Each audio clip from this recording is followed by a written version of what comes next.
husband handed me divorce papers on the morning of our son's 7th birthday. Not the night before, not after the party, not in private, away from the balloons and the half-inflated dinosaur decorations. I'd stayed up until 1 in the morning taping to the living room wall. He waited until I was standing at the kitchen counter in my pajamas, piping green frosting onto a T-Rex cake, and he set the envelope down next to the mixing bowl like it was a grocery receipt. "I need you to look at these today," he said. Then he walked back upstairs to get ready for work. I stood there with the piping bag in my hand. The frosting was still coming out. I was making the tail of a dinosaur, and I just kept going, kept squeezing, because my brain hadn't caught up yet to what my eyes had just seen. His name was on the envelope. Mine was on the envelope. And the word Divorce printed across the top in the kind of clean, official font that means someone has been planning this for a while. My son came downstairs 20 minutes later in his pajamas, the ones with the rocket ships, dragging his stuffed elephant by one ear. He looked at the cake and his whole face lit up. "Mom, is that Earl?" He'd named the T-Rex on the cake before I'd even finished it. Of course he had. "That's Earl," I said. He climbed up on the counter stool and watched me finish the tail. He didn't notice the envelope. He was 7 years old, and it was his birthday, and the only thing in the world that mattered was Earl the T-Rex cake. I slid the envelope into the drawer under the silverware and kept decorating. My husband and I had been married for 9 years. We met when I was 24 and he was 28, at a work happy hour where he spilled his drink on my blazer and apologized so sincerely that I gave him my number.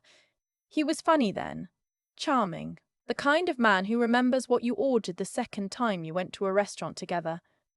We got married 2 years later, bought a house in a suburb outside Columbus when I was 27. I was working as a dental hygienist. He was in commercial real estate, just starting to do well. We had our son, Beckett, the year after we moved in. The first few years were hard, the way early marriages always hard. Exhausted, stretched thin, never enough hours in the day. But we were a team. Or I thought we were. I can't pinpoint the exact moment things changed. I've tried. I've sat in my car in parking lots running through the years like I'm looking for the frame where the film tears, but I can't find it. Some around the time Beckett turned 4, my husband got a promotion that changed his hours and his attitude, and, it turns out, his priorities. He started traveling more. Came home later. Stopped asking about my day, then stopped answering questions about his. By year 7 of our marriage, we were polite strangers who shared a mortgage. I told myself it was a phase. I read articles. I suggested counseling twice.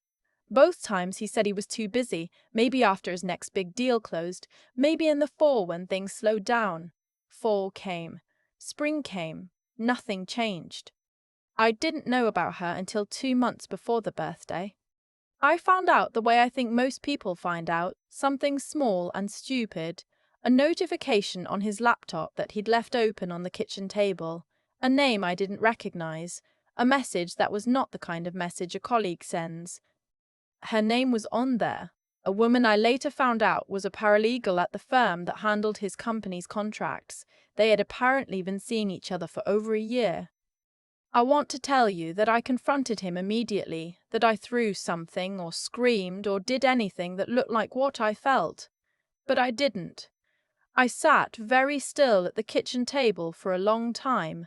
Then I closed his laptop, made myself a cup of coffee, and went to pick Beckett up from school. I don't know why I didn't say anything right away. Shock, maybe. Or maybe some part of me was already calculating, already thinking in a way I didn't have a name for yet.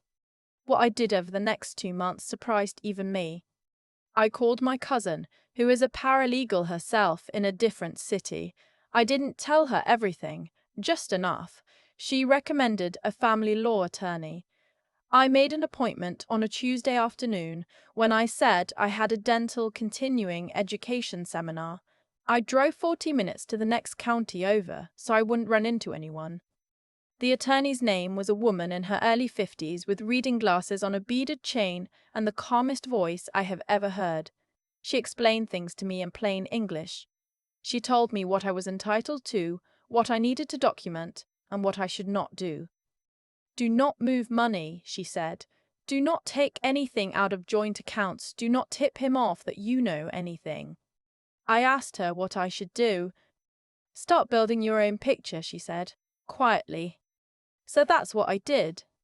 My husband didn't know that over the previous 3 years, while he was working late, I had finished my bachelor's degree online, part-time, 1 class a semester, while working full-time and raising Beckett. I'd started it before things got bad, honestly just because I wanted it for myself. But I'd kept it quiet because every time I mentioned it, he made some comment about whether it was worth the time, given what hygienists actually make. And eventually I just stopped mentioning it. I graduated in March, 10 weeks before Beckett's birthday. I didn't tell my husband. I went to the ceremony with my mum and my cousin, and my mum cried, and I wore the gown, and I took pictures, and then I drove home and made dinner like it was any other day. He didn't ask where I'd been. That was the moment I stopped grieving the marriage, not when I saw the message, when I drove home from my own graduation and my husband of 9 years didn't ask where I'd been. The envelope he put on the counter on our son's birthday. I read it that night, after Beckett went to sleep, after the presents and the cake and the 6 little boys running around our backyard. I sat on the bathroom floor and read every page. He was asking for the house, primary custody of Beckett. He was claiming the house had appreciated mostly due to his income and that I had limited earning potential going forward. I actually laughed. Out loud, alone on the bathroom floor, I laughed. He had no idea I'd already met with an attorney 3 times. He had no idea I'd quietly opened an individual bank account and had been direct depositing a portion of my paychecks there for 2 months, fully within what my attorney said was legal. He had no idea I had the name, the dates, the documentation. And he definitely had no idea that the hospital network I worked for had just offered me a full-time coordinator position, a management role, nearly double what I'd been making as a hygienist, because of the degree he thought wasn't worth my time. I met with my attorney the following week. I told her about the birthday papers. She was unsurprised. Men who do that, she said, not finishing the sentence but saying everything. Are you ready? I told her I was. I want to be honest about something because the way these stories get told sometimes makes it sound cleaner than it is. I was not okay. I cried in the car. I cried in the shower. I had a night about 3 weeks after Beckett's birthday where I sat at the kitchen table at 2 in the morning and let myself feel every bit of it, the wasted years, the loneliness of being invisible in my own house, the grief of loving someone who had already left without telling me. I let myself have that night, then I washed my face and went to bed. Beckett is a perceptive kid. Kids usually are when adults think they're not paying attention. He knew something was different in the house. He started being extra affectionate with me, climbed into my lap more than usual, asked more questions about where I was going and when I'd be back. "Mom," he asked me one evening while I was helping him with his reading, "are you and Dad fighting?" I put down the book. I looked at him. "Dad and I are figuring some things out," I told him. "But whatever happens, you are never going to wonder where you stand with either of us. That's a promise." He looked at me for a long moment with those serious eyes he has, and then he nodded and we went back to reading. My husband didn't know I'd responded to his filing until he got a call from his attorney. His attorney called mine to confirm the filing had been received and apparently mentioned that he was expecting this to be straightforward. My attorney, in the professional and even tone she used for everything, informed him that it would not be straightforward. My husband called me that evening. "Did you get a lawyer? Like I had done something surprising, like he had not just served me divorce papers on our son's birthday." "Yes," I said. Silence. "Why didn't you just sign the papers I gave you?" "Because I read them," I said. He started to say something about how he'd been fair, how the division was reasonable, how I should think about what was easiest for Beckett. I let him talk. When he was done, I told him my attorney would be in touch, and I ended the call. I want to tell you what happened in the next few months without making it sound like a movie, because it wasn't. It was slow and expensive and emotionally exhausting in a way that's hard to describe. Every court date felt like walking into a room where someone was deciding your worth out loud. But the facts were the facts. My attorney presented the documentation of his relationship, not to punish him, but because in Ohio, when one spouse's conduct affects the marital assets or the circumstances of the dissolution, it becomes relevant.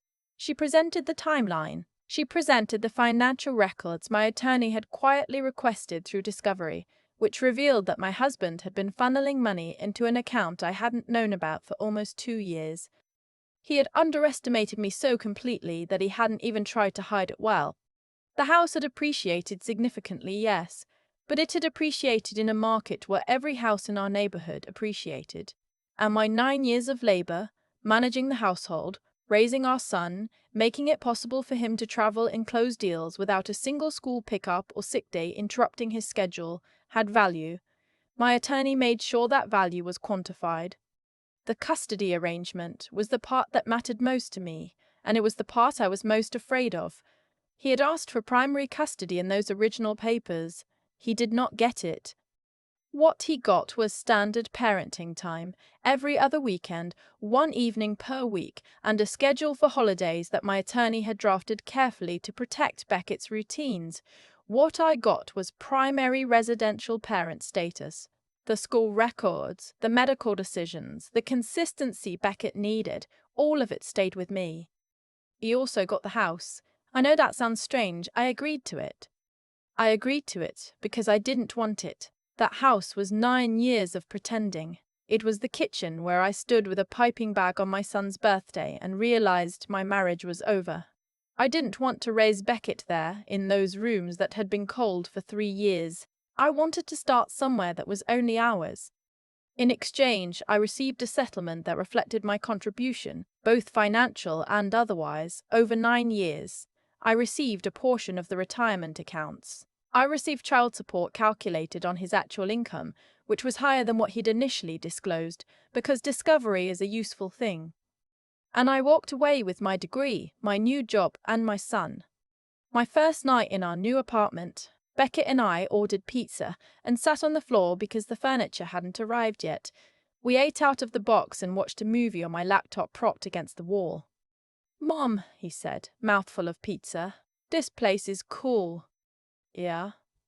Yeah. It's like camping but with Wi-Fi. I laughed so hard I spilled my soda. My ex-husband called me a few weeks after the divorce was finalized. I almost didn't pick up. It wasn't his parenting time day, and Beckett was with me, so I figured something was wrong. I answered. He was quiet for a moment. Then he said, "Did you always know this was going to happen?" I thought about that question. About the degree I'd finished in secret, about the attorney's office in the next county, about standing at that kitchen counter with a piping bag, Earl the T-Rex half finished, an envelope sitting next to the mixing bowl. I didn't plan it, I told him, but I was ready. He didn't say anything for a while. Then, I think I made a mistake. "I know," I said. I wasn't cruel about it. I didn't need to be. He was talking about us, about the marriage, maybe about all of it. The years, the distance, the decision to serve divorce papers on the morning of our son's 7th birthday, like it was something that needed to be handled efficiently. I waited, and when he didn't say anything else, I told him Beckett was excited about his weekend visit and asked if he wanted me to let him know he'd called. He said yes. We hung up. I've thought about that call a lot since then, about what he expected me to say. I think he wanted something, permission maybe, or a confirmation that I was devastated so that the story in his head made sense. The meek wife who fell apart. The one who needed him. What he found instead was someone who had been quietly becoming someone else for years, right there in the same house, while he wasn't paying attention. Beckett is doing well. He sees his dad regularly, and whatever I think of the man, he loves his son, and his son loves him, and I will never let my feelings interfere with that. We do the drop-offs in a parking lot near school. We communicate through an app. It's efficient. It's fine. My new job started in September. I manage a team of 12 people. I work regular hours and I'm home for Beckett's after-school pickup every single day. On the first day of school this year, I walked Beckett up to the doors of his second-grade classroom, and he turned around right before going in and gave me the most matter-of-fact hug, the quick, business-like kind that 7-year-old boys give when they're trying to seem too cool for it. And then he went inside. I stood on the sidewalk for a minute after the door closed. Everything I had done, the classes at 10 at night when he was asleep, the attorney visits I called seminars, the 2 months of saying nothing when every part of me wanted to scream, it all compressed into that one moment. My kid, in his backpack, walking into second grade. Safe, loved, provided for. Ours. I drove to work. I made myself coffee. I sat down at my desk. And I thought, I didn't just survive that. I built something. The divorce papers my husband slid across the counter on our son's birthday were meant to be the end of something. He thought he was writing the last chapter of my story. He was wrong. He was writing the first line of mine. I think about the kitchen counter a lot, the frosting bag in my hand, the envelope sitting next to the mixing bowl like it was nothing. What I've come to understand, not from a book, not from someone telling me, but from living through it, is that the way things end is almost always a direct result of the choices people make when they think no one is watching. My husband made choices for years, small ones, at first. He chose distance over conversation. He chose her over his family. He chose to believe that the woman piping frosting onto a birthday cake at 7 in the morning was someone he could dismiss with a manila envelope and a few legal terms about limited earning potential. Those choices had a cost. They always do. Not because the universe is keeping score in some mystical way, but because the people around us are paying attention even when we assume they're not. I was paying attention. I was learning. I was becoming someone he hadn't bothered to look at closely enough to see. I've thought about what actually got me through it, and it comes down to 3 things that I don't think I could have survived without. The first is that I never stopped doing the right thing, even when it would have been easy not to. I didn't drain the accounts. I didn't badmouth him to Beckett. I didn't blow up his life out of anger the night I found out, even though part of me wanted to. That restraint wasn't weakness. It was the thing that kept my hands clean when it mattered most. When we were sitting across from each other in a courtroom and everything I had done and everything he had done was on the table. The second is that I trusted my own mind. I went to that attorney's office in the next county when I was scared and didn't know what I didn't know, and I asked questions, and I listened, and I took notes. I finished a degree that took me 4 years of late nights and 0 acknowledgement. I built a case quietly because I understood, in a way I couldn't have articulated at the time, that clarity is a weapon and panic is not. Every time I felt like falling apart, I chose to think instead, one more thing I could learn, one more thing I could prepare. That discipline, the decision to be smart about it rather than just emotional about it, is what gave me options when options were the only thing standing between me and a bad outcome. The third is the one I'm most proud of. I didn't quit. Not once. Not on the Tuesday nights when Beckett was asleep and I was doing coursework at the kitchen table with a glass of wine and a highlighter. Not during the mediation sessions that made me feel like I was being asked to defend my own worth in front of strangers. Not on the days when the loneliness of what I was doing, all of it alone, mostly in secret, felt like more than I could carry. I kept going, that's it. There's nothing elegant about it. I just kept going. Beckett doesn't know most of this yet. He knows his parents aren't together. He knows his mum has a job she likes and an apartment he calls cool. Someday, when he's old enough, I'll tell him the rest.